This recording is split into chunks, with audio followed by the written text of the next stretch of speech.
So the word that we're talking about today is logos. And logos breaks into words like logic. People want to pit logic against emotion and then say men are logical, women are emotional. But we need to understand that God created men and women, male and female, as one entity. It's not to say that women should be emotional and men should be logical.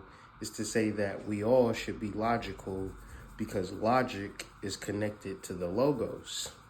And if you understand what the logos is just the basic rules of the universe. And us as individuals have the logos within us, which is the basic rules for life. Our life is basically within us right now, and this is the logos. The opposite of the logos is the ego, which says that I make my own rules.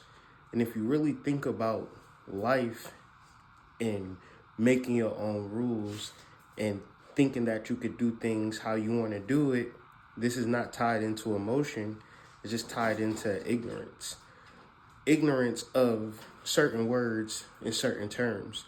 So I suggest you do your research on the Hebrew concordance and look up the word logos and do some research on it on your own, because when you really get into it, it's kind of mind-blowing to think that the ancients had all of this information laid out and it's just been translated, and now we don't even understand the basic definitions, or not even the definitions, the words in general, the concepts in general. Just think how many concepts, how many ideas did the ancients or your ancestors just know already that have just been completely wiped away because we don't understand our natural language. And the reason that I'm saying all of this is because it's not that I believe, it's not that I think. I know that Black people in America, our original language is Hebrew. If Black people really want to get a head up in life, in getting into the logos, which is the basic understanding and rules of the universe, you need to study Hebrew words, letters, and terms. Because Hebrew, the Hebrew alphabet, the Aleph Bet, is the foundation of the alphabet that we use today. Now, to give that context, our language, although we know it, isn't a base language. It's a mishmash of different languages and different words and different terms that then get presented to us as a finished language with full details. But like I said, we don't get the full details when we study English.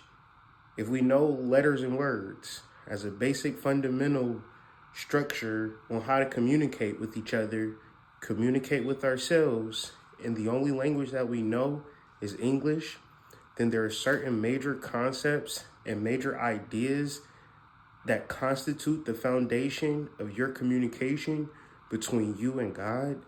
And it's all found in studying the Hebrew words and the Hebrew alphabet.